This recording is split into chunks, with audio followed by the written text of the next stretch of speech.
ஸ்டாலின் ஐயாக்கு நான் சொல்ல விரும்புறேன், ஐயா நீங்க கனிமொழி அம்மாவை இந்தியால எங்கேயுமே நீங்க அனுப்பலையா? ஹத்ராஸ்க்கு நீங்க அனுப்பல? இல்ல ஸ்டாலின் ஐயாக்கு நான் தெரியாம கேட்கிறேன். உத்தரப்பிரதேசத்துக்கு தமிழகத்தினுடைய பாரதிய ஜனதா கட்சி எம்பிக்கள் யாரும் போகல. கனிமொழி அவங்க போகலின்னு முதலமைச்சர் அவங்க நெஞ்சில கை வச்சு சொல்லட்டும். கனிமொழி அவர்கள் போகும்பொழுது போனது தப்புன்னு நாங்க சொன்னோமா? போகட்டும், பார்க்கட்டும், அவங்க கருத்தை அவங்க சொல்லட்டும். ஹத்ராஸ் என்ன நடந்துச்சுன்னா அவங்க சொல்லட்டும். அதை முதலமைச்சர் செஞ்சார் இல்லீங்களா?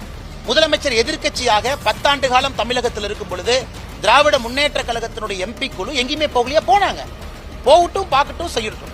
அதே தான் இன்னைக்கு தமிழகத்தில் வந்திருக்கக்கூடிய என்டிஏ குழு, அவர்களுக்கு உரிமை இருக்கு வர்றதுக்கு. அவங்க பாக்குறாங்க, நிறைகுறைகளை கண்டுபிடிக்கிறாங்க. அதை முதலமைச்சருக்கு நேரடியாக அனுராக் தாக்கூர் அவர்கள் ஒரு கடிதம் மூலமா எழுதியிருக்கிறாங்க. அந்த ரிப்போர்ட்டை பத்தி எனக்கு தெரியாதுங்க, அது தேசிய தலைவர்கிட்ட எப்ப கொடுத்திருக்காங்கன்னு. ரிப்போர்ட் அளித்த பிறகு பத்திரிகை நண்பர்களுக்கு அந்த சாராம்சத்தை நாங்க கொடுக்கிறோம்.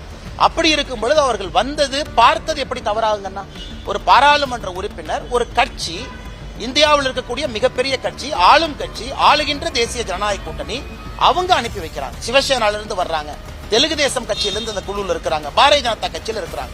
அதனால முதலமைச்சர் அவர்கள் எதற்காக பதறாங்க? நாளைக்கு உங்களை மணிப்பூருக்கு நாங்க அனுப்ப வேண்டாம்னு சொன்னோமா? ஏன் உங்களோட இருக்கக்கூடிய காங்கிரஸ் அங்க போகலையா? ராகுல் காந்தி அவங்க போகலையா? அப்ப ராகுல் காந்திக்கு ஒரு நியாயம், எங்களுக்கு ஒரு நியாயமா? இப்ப முதலமைச்சர் அவர்கள் என்டிஏ தமிழகத்திற்கு வந்தது, இந்த குழு வந்தது தப்புனா, அதே முதலமைச்சர் அவர்கள் மணிப்பூருக்கு ராகுல் காந்தி போனது தப்புன்னு சொல்லட்டும். அவர் இரண்டையும் சொன்னா நியாயமானவர் ஒத்துக்கிறேன். அப்ப ராகுல் காந்தி மட்டும் மணிப்பூருக்கு போனது தப்பா? தப்பில்ல, ராகுல் காந்தி போவதற்கு உரிமை இருக்கு, போகட்டும். அதே நியாயம் தானே எங்களுக்கு. அதே மணிப்பூருக்கு திமுக எம்பிக்கள் யாரும் அந்த குழுல போகல, போனாங்க. ஹத்ராஸ்க்கு போனாங்க, கனிமொழி அக்காவே போனாங்க. அதனால் அதை நான் தவறுன்னு சொல்லல, போவதற்கு திமுகவுக்கு உரிமை இருக்குன்னு தான் சொல்றேன்.